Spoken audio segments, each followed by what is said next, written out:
36 years since John Ramsey's daughter, Jonbenet Ramsey, was murdered, and the little girl's father is still searching for answers. The unsolved case and the investigation into it are the focus of a new documentary first airing on December 21st for free on Tubi.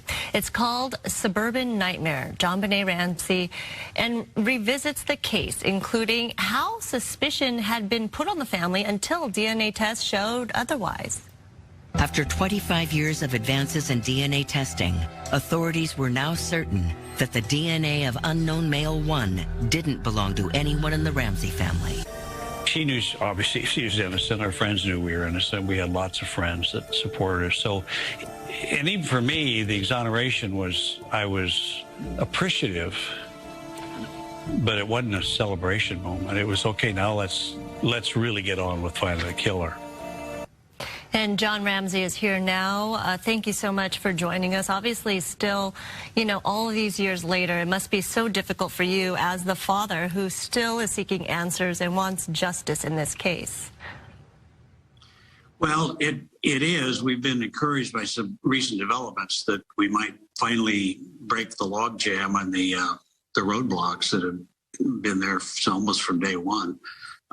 So we're hopeful again that we can get the right things done to hopefully solve the case. Yeah, you must have been living with this hope for so long, because this has been one of the most scrutinized, most public cases out there. It really gripped the country and the nation because of the fact that obviously everybody wanted to know what happened to little Jonbenet. What gives you hope this time around?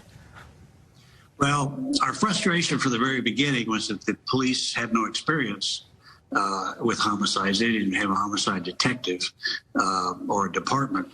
And we never criticize them for that, but we have criticized them roundly for refusing help from people that have offered it. So there's been a log jam.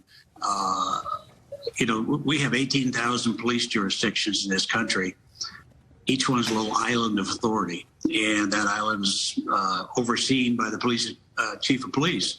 And if he's got a crime on his island and he doesn't ask for help, help cannot be given.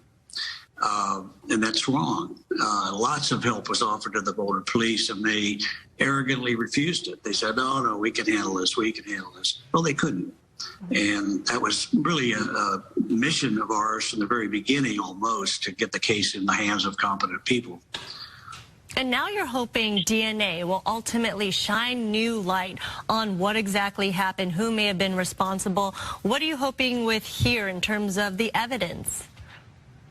Well, we know there were 4, 5, or 6 items taken from the crime scene, sent to a DNA lab for analysis, and there, along with others, I don't know how many others, but there are 4 or 5 that were sent that were never tested. They were sent back. And we don't know why they were sent back. Was it because it was too expensive to test anymore? Don't know. So what we want to happen is that these untested items from the crime scene be tested by an outside lab that has the latest technology, which the government does not have yet. And that was told to us by the FBI. They said, we don't have the latest technology yet, but there are labs out there that do, and that's where you need to take and have it sampled, and then let's go to the public database and see if we can find a killer. That's been wildly successful in solving some very old cold cases. And what has this whole experience, and obviously your mission in life has been this, to really find answers for your daughter. What has it been like for you? Obviously life-changing, and I know time certainly heals some things, but never this for a father. No, you don't get over the loss of a child, the death of a child. You move on, and you move on for the sake of your other children. And in my case, I want to find who the killer was, and you know, it'd be some closure for all of us. It would not benefit me so much. I mean, you know, my life now is what it is. As a friend said, you're playing now in the back nine, but it will benefit my children, my grandchildren, and on down the line, if we can bring this to a close. And lastly, what do you hope people take away when they see this new documentary? What do you hope the perception is out there, or the pressure put on to really look into this case again? Well, we've got to get some action in that direction. And there's action that can be taken based on what's out there technology-wise. We just need to get the government to do it. And that's all we're asking. Just do your job. All right. We hear you, and we thank you for your perspective. Mr. Ramsey, thank you so much for joining us today. Well, thank you. Thank you very much for having me on.